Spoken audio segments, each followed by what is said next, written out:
Yeah, so hi, we're back with part two, and we're talking about Patrice Lumumba. Yeah, we were at his speech during independence. That was in 1960. Yeah, I believe it's January 1960 or thereabouts. But anyway, the year is 1960. Congo has gotten its independence, and Patrice Lumumba has given his speech that is so on point, but is such a diplomatic gaffe that he had to go and do another speech, yeah, just to make sure the Belgians know that he's not like expelling them or threatening them, because actually they had, can I say, like a coalition government. Apparently, the Belgians were still in the army, they were still in top government positions. And they kind of wanted, to be honest, they were selfish because how do you give a country independence and you're still in these top positions? But anyway, it was a transition government, so it had to be like that, right?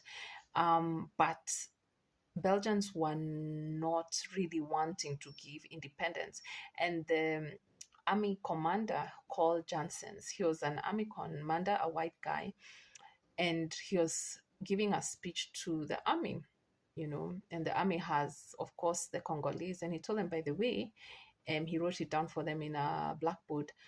Pre-independence is equals to post-independence, meaning there's no difference. We're still going to be here. We're still going to rule over you guys, Shorizenu, as in it is what it is. Like basically we are here, and yes, on paper that you've gotten independence, but it's not really independence. We're still going to rule over you. And the military was like, what now? And there was mutiny. There was mutiny in the army. I also believe that Patrice Lumumba was really appealing to the, you know, intelligentsia, the elitists and stuff like this. But I don't know how popular he was with guys like of the army.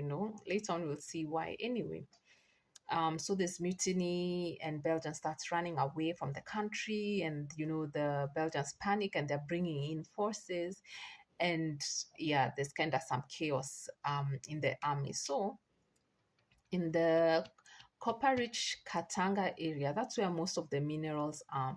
So there's this guy who's Congolese called Tishombe, and he was in charge of that area. He was really getting a lot of money from the mines there and collaborating with the Belgians. So when Congo got its independence, that means the whole Congo will be um like he felt threatened. He was like, if Patrice Lumumba is going to be the president, I might lose my rights of mining and the great wealth I have amassed here. So even him, he was part of those evoluer who were wearing suits and being Belgian and stuff like that. And he's like, wait a minute, all my money. So he's like, you know what?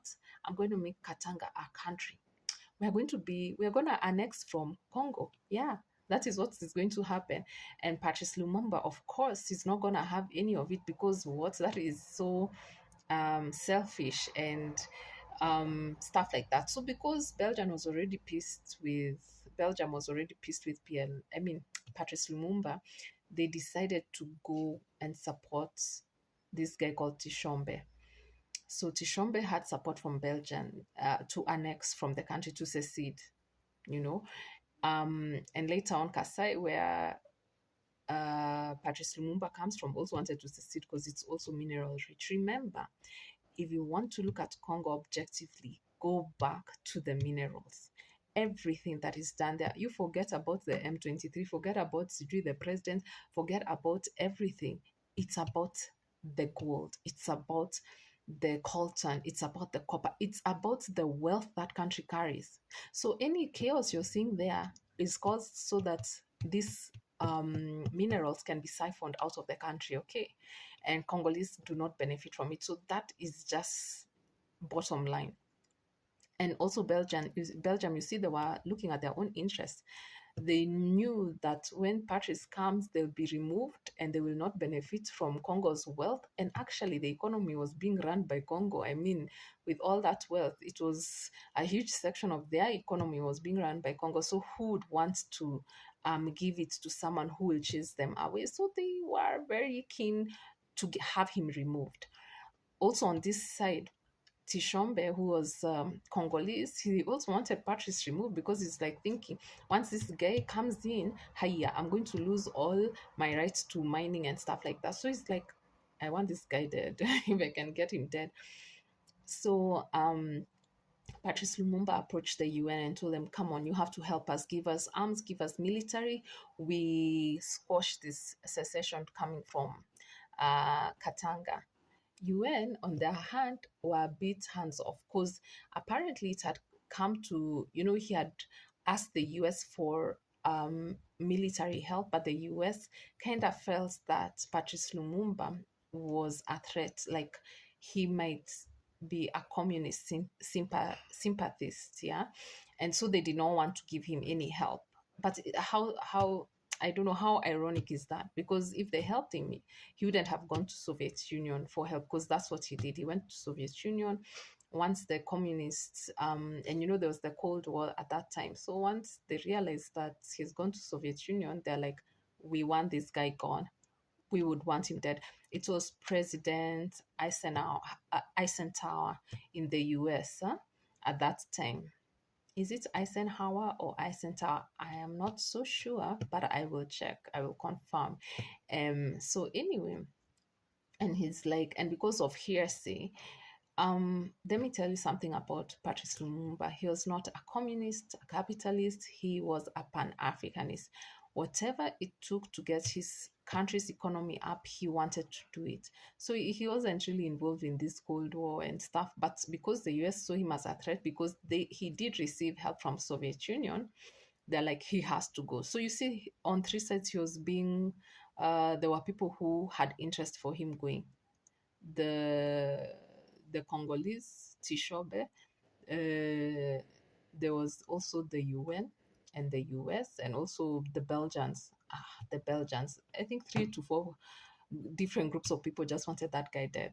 So he was just walking dark, like, as in, he was just, his time was just being counted, like it was time up, game up. Immediately that speech was done, that was very confrontational to the Belgians. The time clock was just ticking down, right? So anyway, and then also another thing with Patrice that was a weakness, he listened to a few people. He didn't listen to the people he was supposed to listen to, because guess who was his army chief in aid? It was none other than Mobutu Sese Seko, who would come to imprison him, detain him, and overthrow the government, and who lasted in Congo for 32 years, who made the country run down like crazy. But he trusted him because he met him when Mobutu was a journalist. And even later on, when he started suspecting that Mobutu was a sympathizer to the Belgians, he was just like a spy. Mobutu was giving information to the Belgians, okay? He was doing it for his own glory. Ndio in Kiswahili wanasema kikulacho kingoni mwako. So anyway, Mobutu, but even after Patrice started suspecting him, I think he should have really gone all out to get rid of him, like crazy gets rid of him. But I think because he had the army in his fingers, like he was in charge of the army and he had so much support in the army, I think Patrice feared removing him. But by that time, he had already known this guy is shady. So anyway, it is who assassinated Patrice Lumumba. It is Tishobe.